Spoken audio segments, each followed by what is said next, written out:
Et avec la souris, vous scrollez avec la roulette de la souris pour aller jusqu'à la partie où se trouvent les images. Vous voyez? Il y a des JPEG là par exemple. Faites un clic sur le premier JPEG, un majuscule clic sur la dernière de la liste. Voilà, vous avez sélectionné tous les intermédiaires. Et vous allez faire un clic droit sur n'importe laquelle d'entre elles et demander nouveau dossier avec la sélection. Est-ce que ça vous le fait, ça? Nouveau dossier avec la sélection. Et là, on vous demande le nom du dossier. Donc, je l'avais appelé image pour mon doc animaux. Enfin, vous mettez ce que vous voulez. Donc, ce qui se passe, c'est que si les images sont directement au même niveau que le fichier InDesign, celui que j'ai ouvert, les images sont juste à côté dans le même dossier, il va toujours les trouver. Mais parfois, quand on a beaucoup d'images pour un document, parfois même les images sont sur un serveur, elles ne sont pas vraiment sur l'ordinateur, donc ça peut valoir la peine de les organiser dans des dossiers. Excusez-moi.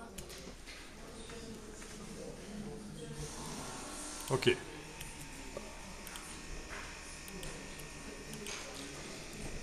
Donc ça pourrait vous arriver. Là, je repasse dans InDesign, commande tabulation.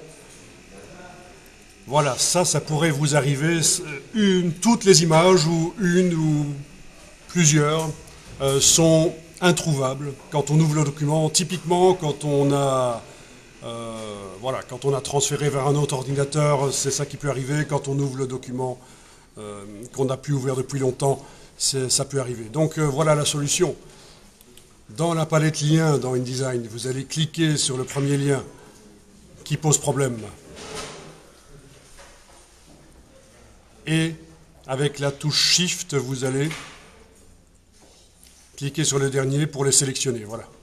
Ah oui, peut-être que vous avez, voyons un peu, peut-être que vous avez une image qui est insérée entre celles qui posent problème. Il y en a une qui n'a pas de problème. Donc dans ce cas-ci, avec la touche commande, vous pouvez l'exclure.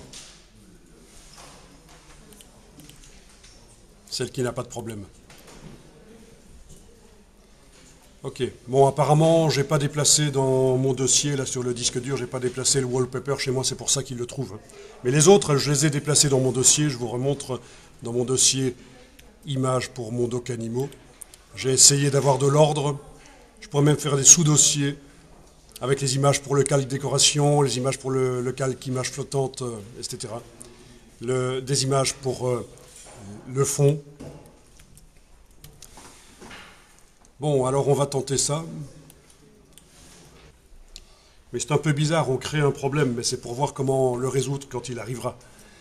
Donc dans ce cas-là, vous allez dans le menu de la palette liens, jusqu'à la ligne rééditer le lien du dossier, donc en ayant toutes les images à problème qui sont sélectionnées. Rééditer le lien du dossier.